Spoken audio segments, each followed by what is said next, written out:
Well, hello, hello. Hopefully this is working. I think now it is. So I just posted a video and then realized that the mic wasn't working. So here we are. Hopefully this is working now. It seems to be doing whatever it's supposed to be doing down there. Okay. So hello, everybody. It's been a while. Hope everybody's doing well. If you're out there and want to drop a chat, feel free. Hopefully I'll see it. So tonight's little rambling. I want to talk about using words with precision when we're talking about personality types and, in particular, cognitive functions. Like we've talked about a lot of times on this channel, is we are at the mercy of what we can do with words when it comes to typology and cognitive functions. And because, other than sort of the brain behavior or brain mapping that we might get from Dario Nardi and, researchers like that, there's really not a whole lot of, well, everything that we know about cognitive functions is in the verbal domain, and everything that we can describe about personality type and whatnot, we have to use words to do it. And of course, this is true for lots of abstract concepts. So, it's just sort of the nature of the beast when it comes to things like philosophy and psychology and all that. There's very little that we can do in the material world to sort of prove our point. All we can really do is describe things with words. And so, because of that, we run into all sorts of problems and all sorts of misunderstandings and differences of interpretation, and people, you know, getting into arguments about things where they're kind of saying the same thing, or they're not saying exactly what they think they're saying. Or even worse, they might attack somebody's argument, or, try to say that they're wrong, because they're not really understanding what the person means with the words that that person is using. And sometimes it's, the person making the argument, the person giving the description, it's their fault because they're not being precise enough with their words. And then also, when you're not precise enough with your words, you're not precise enough with the way that you're thinking about the cognitive function or the personality type. You're not really digging down into what do you really mean when you say that TI is the logic center. What do you mean by logic? And so it would do everybody, I think, a world of good, if you really pay attention to being precise with the words, not only the words that you're using, but also what the words that other people are using, and maybe giving them maybe a little bit more of a benefit of the doubt, because maybe they're saying something that you would actually agree with, but they're just saying it in the wrong way, or they're using the words the wrong way. Or if you really disagree with their interpretation of what this function's doing or what this type is, then having you can make a better argument if you're more precise with your words. And the problem is we use words differently. We use the same word to describe different things a lot of times. So one of the things that motivated this little rant or rambling, um, is I watched a video not too long ago, and I honestly forget what channel it was, and I apologize, but it's, another personality type channel, and I think they've got their own model sort of roughly based off of Jung or their interpretation of Jung. but yet another one, right, out there. But the point being, they made a video where the narrator, whoever made the video, made the claim or was arguing against the claim that TI is logic. Like using TI is using logic. And his argument was, well, what about TE? You know, if somebody's a TE user, aren't they logical? And I think, and I could be misinterpreting or misremembering their argument. But I think that's kind of what it boiled down to is like, you know, you can't just say TI is the logic center because there are people who don't use TI and or aren't sort of front stack TI users, and you're trying to say that they're not logical. And I think it depends on what you mean by logic. So I'll get to that in a second. I'll unpack that in a second. But I was also just watching a video, friend of the channel, Shane Starr, and I linked the video down below in the description. And he's also talking about how he made a video about how people tend to say that NI is sort of the meaning generator. It's the cognitive function that's associated with generating meaning or understanding meaning. And he goes through the different functions of how they could also be associated with meaning. And I always like his videos when he does that, and he sort of analytically goes through each function and says, well, what about this? What about that? And and it's a nice breakdown. But I also think it's sort of, we have to pay attention to what we mean by when we use the word meaning.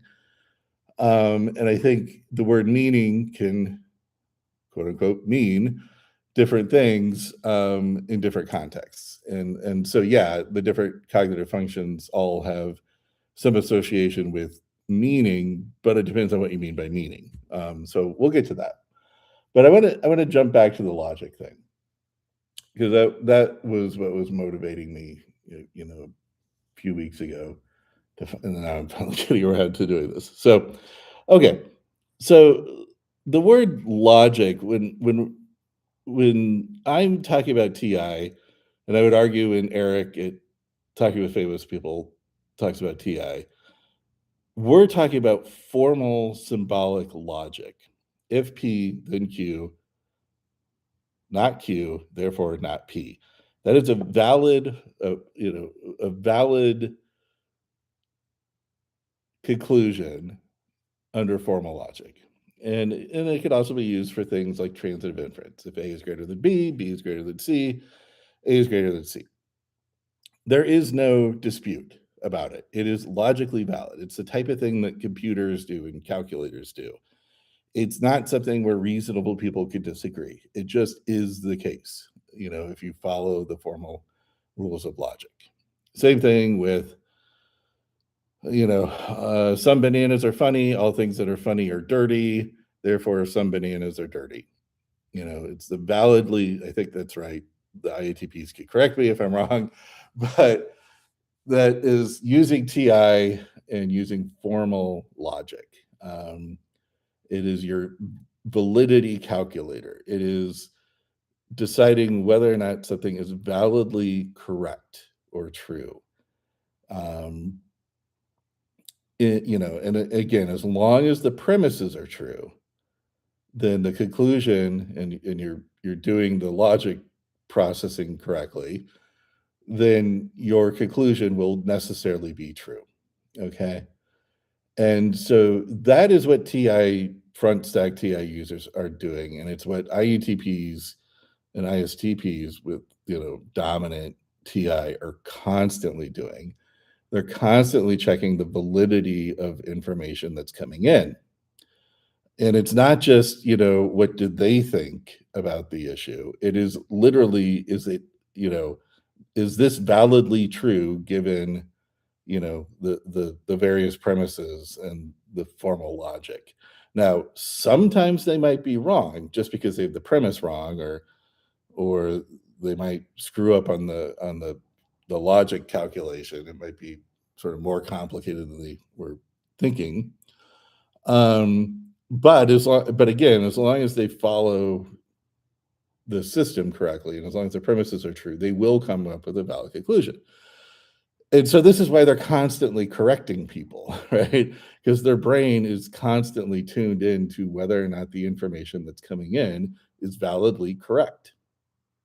And again, not in a, this is my opinion of the matter. Is what this person's saying consistent with my view of the world? Is what this person's saying correct? Is it consistent with objective validity? And the example that I always give, and I think it's a great example, is my INTP sister. She's supercharged INTP, very dominant TI user. And if I tell somebody, hey, the store is 5 blocks down the road, and it turns out that the store is actually 6 blocks down the road, she will correct me. She will step in and say, no, it's not 5 blocks, it's 6 blocks. Because validity and correctness matter to a dominant TI user. And in their world, they want everything to be correct. They want everything to be, coherent and consistent and valid. And so they feel like they're being helpful by correcting, something that was sort of fuzzy, kind of partially correct, but not all the way correct.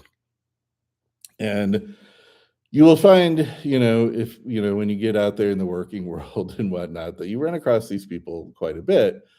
And they are the ones that, you'll say something sort of imprecisely just because you don't want to take, you don't want to add a few sentences, to sort of narrow down what you're saying into something more precise. You're just sort of glossing over some of the things that might be sort of naturally assumed.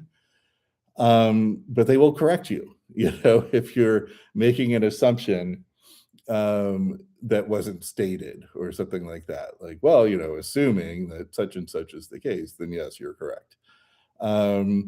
So that's kind of the telltale side of a TI user. And they get real hung up on definitions as well, because, if you're going to be arguing about something or discussing something, you need to be discussing the same thing, right? So if an atheist and a devout religious person are arguing about the existence of God, but they have a totally different concept or meaning of the word God, then they're arguing about different things, right? And so at the very least, they have to agree on what they mean by God, because otherwise, there's no point of having the argument, right? Because they're just sort of disagreeing about what they're arguing about, or they don't even agree on what they're arguing about. Okay. So when people in sort of my orbit, I guess it would just probably be me and Eric, but I'm sure there's some others out there. When we talk about TI being logic, that's literally what we mean, is formal logic. Is your formal logic processor in your brain that we all have, but we use, or we sort of assign importance to it in different degrees. Okay. Now, going back to the comment that the sort of statement that the other video had made, there's, I think, where they're saying, well, people without TI or, front stack TI, are you trying to say they're not logical, or, are you trying to say people use TE are not logical? No, we're just saying, or I'm just saying, that if they're not using TI in one level or another, they're just not engaging in formal logic. They're doing a different deliberation method, and they're using FI. And we'll get to TE is just sort of a different use of the word logic, and we'll get to that in a second. But a lot of people, when they use the word logic, they're thinking of making a decision or making a determination objectively, reasonably, rationally, without emotion, something that an independent third party observer or any unbiased independent third party observer would agree with, right? Like you would have to be out of your mind not to agree with my conclusion because it is logical.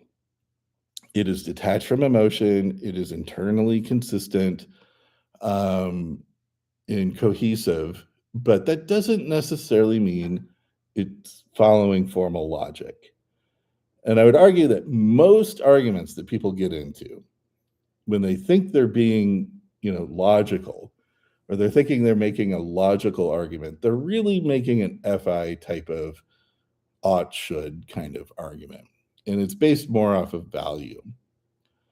And the best examples I always like to use are sports arguments, right? So somebody wants to make the argument that Wayne Gretzky's the greatest hockey player of all time. Great. There's plenty of evidence, there's plenty of statistics to back that up. And most people who make that argument think they're making a rational, detached, unemotional argument that any unbiased third party observer would agree with. And if they didn't agree with it, they're out of their mind. They're not being rational or they're not being logical. But at the heart of it, that argument is purely FI. It is not a TI argument. It is not necessarily and always validly correct. It is based off of a bunch of assumptions of what we mean or what we think it means to be the best hockey player in the world. And that is a value-based judgment. We could say, okay, it's based off of statistics. He's got the most points, and nobody's ever going to touch him on the most points.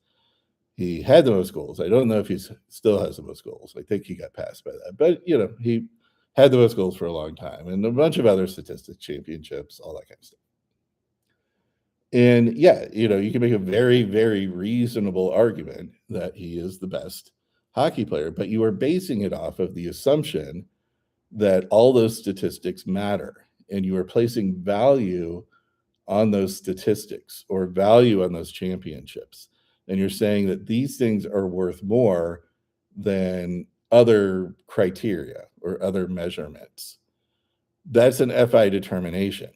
It doesn't necessarily have to be true that he's the best hockey player. That we would all probably agree he is, most of us, because we all sort of at an FI level agree that those statistics and championships and all that stuff is what makes somebody great. But again, that's just an FI, sort of decision. And I have seen people try to make the argument that Mario Lemieux was a better hockey player than Gretzky. Now, some of that might just be they're just trying to get clicks on their YouTube page or TikTok or something like that. But they might actually believe that. And they might have their reasons for believing it. And they could lay them out. And they think they're being logical. Again, they're thinking like, I'm presenting you facts. And here's how you apply the facts and draw your conclusion. If you look at these facts, you're gonna draw the same conclusion that I do.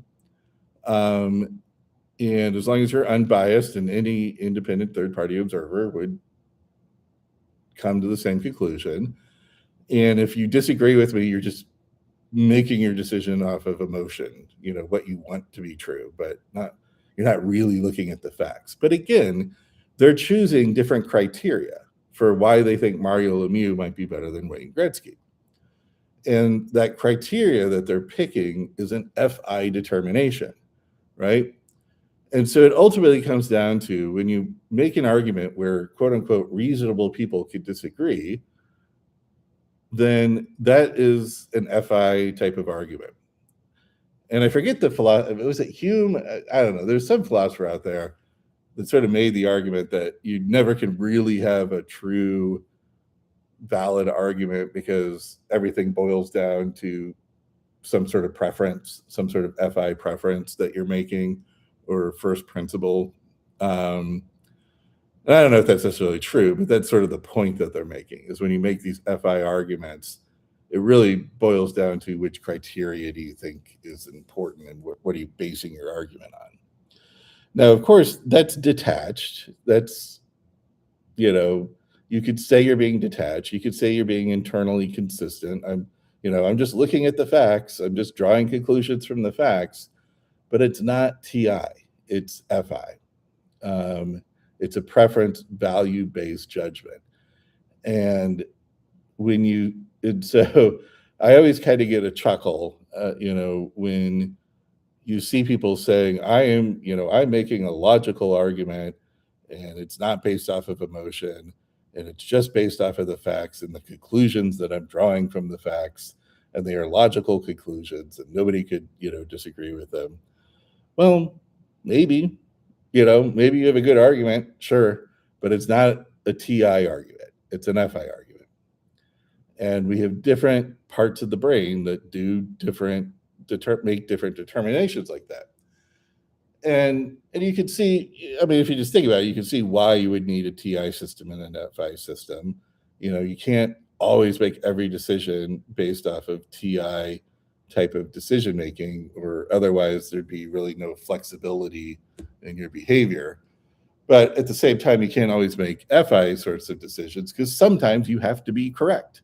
For example, when you're talking about typology or personality types or cognitive functions, like it matters what word you're using and it matters what the definition is. And it matters that you're following sort of formal logic to come up with your conclusion. And it's not an FI thing because you're not making your argument based off of what you value or what you prefer. You're making it based off of a logical, formal logic structure. And I think the breakdown, and I've heard Eric talk about this too, and I definitely agree with it. The breakdown in the typology world or the cognitive function world is this. I don't know if I'd say it's an inability, but a tendency for people to sort of gloss over the words and just sort of use words that roughly mean what they're getting at. And so it comes up with, descriptions of things or definitions of things that, work 9 times out of 10, but there's that one counter example. And so it's, that sort of doesn't work with that definition. And so you have to sort of fine tune it a little bit more and be a little bit more precise with the words. But, especially people who aren't TI front stack users and especially TI polar types, they don't want to do that. They want to just sort of gloss over and you know what I mean, close enough for government work, close enough for jazz kind of approach to the argument. And to the extent you disagree, well, that's your opinion and reasonable people could disagree. It's kind of a telltale sign of somebody who's TI polar, people who like to use that phrase. Actually, I use that phrase quite a bit, but when it matters or when it's actually true, when it's an FI type of a argument, reasonable people could disagree. But when it comes to TI stuff, it's always necessarily true or not true, correct or not correct. Okay, and so then you could see, other types of functions like TE, is somebody who is a TE user, are they not logical? No, it's just that they're not using TI or, well, I don't want to say they're not using it, but they don't have that preference for TI or that sort of natural state to go into TI. They're more TE users. But they're more about planning and whether something makes logical, coherent sense in the planning or, laying out a plan of how do you get from A to B to C to D. If you have a bunch of unnecessary, inefficient steps, that seems illogical to them, right? Or if you have a step that just is going to completely dismantle the entire system or the entire process, like if you do this, you're going to, everything is going to collapse or fall down. You know, again, they would argue you're being illogical, right? But it doesn't necessarily, but it's not like validly necessarily true. It's just you're being incoherent within the system, right? You're introducing a dissonance or an incoherence into the system. Um, now but it doesn't necessarily mean that the system has to always be this way. Most TE users, especially front or dominant TE users, will insist that their way is the way. It is the only way to do it. But it's not necessarily the case. There's lots of ways to skin a cat, so they say. And so it's not necessarily true in that TI sense, right? But it's got its own logic to it. But again, it depends on what you mean by logic. There, when you talk about TE logic, you're talking about coherence and consistency and things that don't, interfere with each other or contradict each other or negate each other. That everything's sort of rowing in the same way. And there is a little bit of, any unbiased, independent third party observer would do it the way that I do it, right? I'm doing it, in a very formalistic, unemotional, detached way. And they see that as quote unquote logical. But again, it's not formal logic, and that's the important point. And going back to FI, so Young himself even said that FI has its own sort of logical consistency. And people who are FI users, they have their own little logical way of within their FI world of seeing the world. Like, and again, he's using logic in the sense of it's consistent, it's coherent. And yes, that makes sense, right? I mean, a heavy duty FI user is going to have a very consistent, coherent structure in the way that their preferences and values are sort of stacked up. And it's going to, sort of remain consistent. It's not going to have a whole lot of contradictions, most likely. But it's going to be flexible, unlike the TI formal logic. And the sort of thought experiment that I have, it's kind of hard for me to articulate it. It makes sense in my head, but when I say it out loud, it doesn't make a whole lot of sense. But think about it this way. Maybe this will make sense. So in formal logic, we have the idea of transitive inference. A is greater than B, B is greater than C. So therefore, A is always greater than C. Necessarily the case. There is no, reasonable people could disagree. The only way you could say that that's not true is if we disagree on what it means to be greater than. But assuming we agree on what it means to be greater than, A is greater than B, B is greater than C, A is always going to be greater than C, period.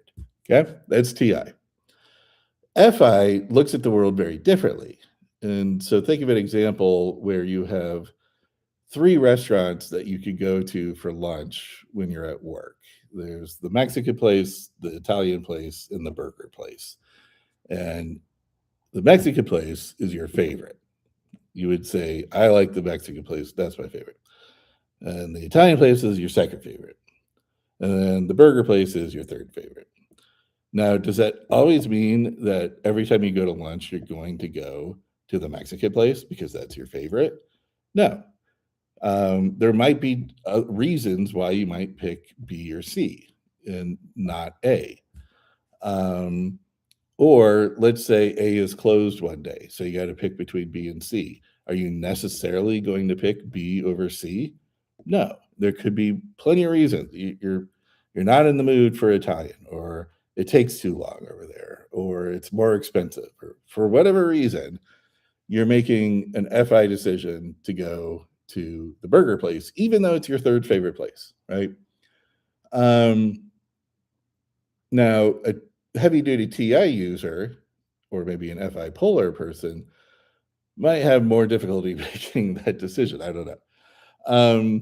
But the point being that transitive inference doesn't necessarily carry over to FI, right?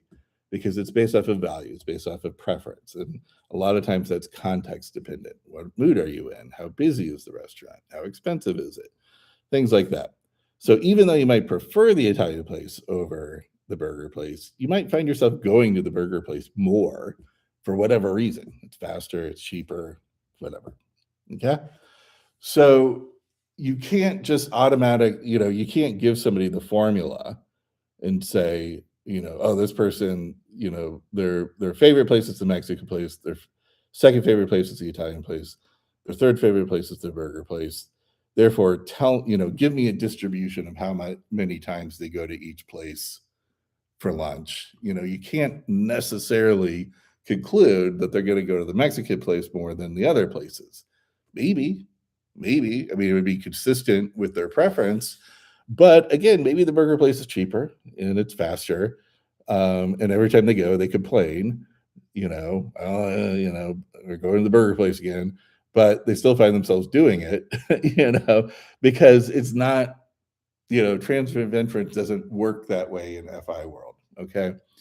And so to me, that's kind of a good way of thinking about FI. And then also that sports, arguing about sports or what, who's the best actor, who's the best director, what's the best movie, all that kind of stuff where people think that they're giving you a logical, detached, unemotional, purely objective argument, but it really is just an FI argument, right?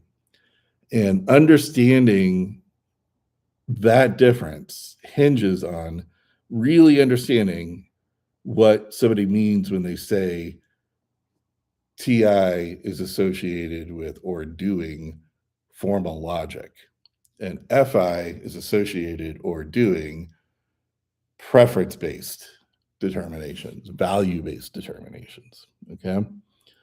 And everything about TI and everything about FI branches from that, right? But that is the fundamental thing that they are doing.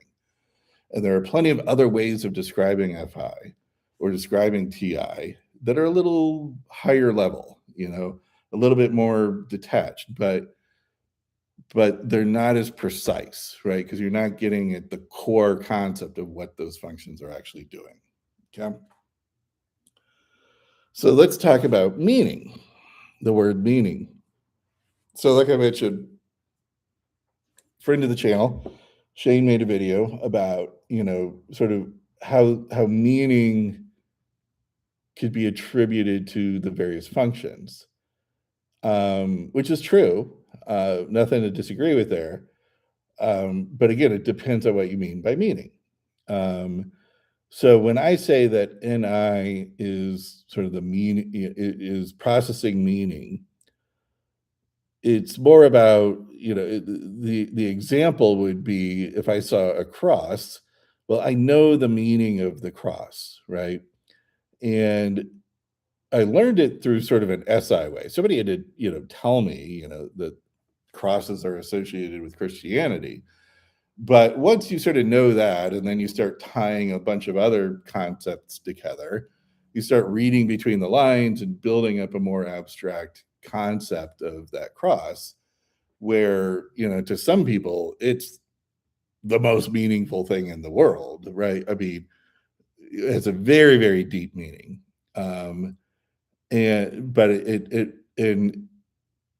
Well, let me take a step back. When they look at a cross, they're looking at a lot of analogies, a lot of, I'm trying to avoid using the word meaning, a lot of context, a lot of substance within that, that cross sort of is associated with a lot of ideas, a lot of concepts, right? Sacrifice, worship, family, community. You could go down the line, and it's associated with a lot of different metaphysical, verbal concepts, right? So there's more than just, the two pieces of wood forming a T. they're associated with so much more, right? That's what we mean by NI meaning. It's sort of the level of association that something has with different concepts, right? I mean, to some people, a cross just means, oh, they're religious or they're Christian, and they don't think much more of it. Other people are like, well, he's part of my family, he's part of my tradition. That is, that's associated with worship and sacrifice and turning the other cheek and all the other things that Christianity is associated with. That one symbol, is tied to it. And NI users, front stack, sort of live in that world, right? And when they see things, it sort of sets off this network of associations, right? And it's not just, recalling experiences or anything. It's like really like tied to a lot of different things. Okay. But he goes on and he, talks about different functions and, is there what about FE? Is there meaning associated with FE? Well, yeah, that's kind of different. That's more representational, right? So if somebody, FE could be sort of associated with, interacting with somebody. And if you come up with somebody and you say, hey, how you doing? How's your day? And they sigh and they sort of look away. Like, I'm doing okay. Well, the FE sort of kicks in and, well, what does that mean? Right. Um, and it's a little bit of FNI, but there's also this like FE component that sort of is just triggered by, okay, this person did this. Now I'm going to react accordingly. Right. Oh, I'm sorry to hear that. It looks like you're having a rough day. And of course, the FE puller are like, oh, okay. But engaging FE in meaning is more representational. Like, what does this represent? What does this sort of signal that I'm receiving represent? And then how do I respond to it? FI, on the other hand, he talks about quite deeply and how FI sort of gives you that sense of meaning, but that's more sentimental meaning, value meaning, like this work is meaningful or my life is meaningful. It has value. There's sentiment. It's not about what does it mean, right? Like, is it associated with a bunch of different concepts in the same way that a cross is when you talk about meaning? It's more of when I see that cross, it means something to me because it has sentimental value, right? Not just all the associations that I make with it, but the sentimental value that I see in it or other people might see in it is a different type of meaning. And you could even and then like in TE, right, which seems to be cold and detached and without meaning. But people look at the stars and the cosmos and they see the mechanics of it, right? It's not just disorder. It's not just a bunch of planets flying around and stars coming in and out. There's this consistency that's gone on for centuries, right? And people find meaning in that. There's the sentimental meaning that some people will find, but there's also sort of this like it means something, it represents something, it represents that there's something there, right? When you see a well-designed watch or a cockpit in an airplane and the intricacies of how all the different little gadgets and pieces work together, there's this like it represents something. It represents that ingenuity or the engineering that went into it. And that could be a different use of the word meaning.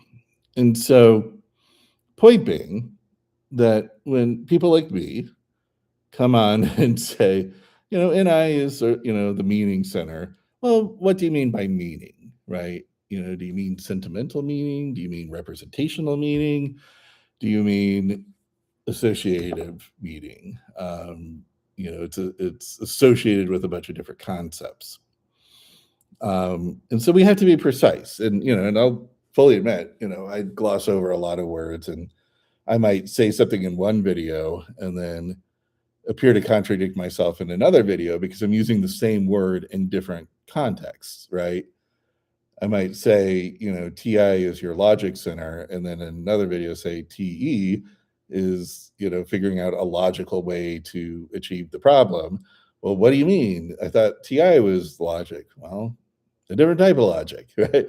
Um, and so if you're learning about cognitive functions and you're sort of scratching your head because everybody, there seems to be contradictions, really dig into what is the meaning of the word that the person is using. And then maybe give them the benefit of the doubt. Maybe they're just sort of glossing it over and they could have used a more precise word, but it's close enough for government work, that kind of thing. But then also when you're thinking about it, what is the cognitive function doing? Try to be precise with your own words and your own understanding of what these words mean, because it'll help make those definitions or draw those boundaries between what one cognitive function is doing versus another cognitive function. If you really pay attention to the words, because again, all we have are the words, to describe these things. And if the words that you're using don't nail it down precisely, and it's allowed to sort of wiggle into different territories, you are going to be confused, because now you're thinking, well, I thought NI did this, but now it's doing that. So am I being precise enough with the words that I'm using to really nail it down?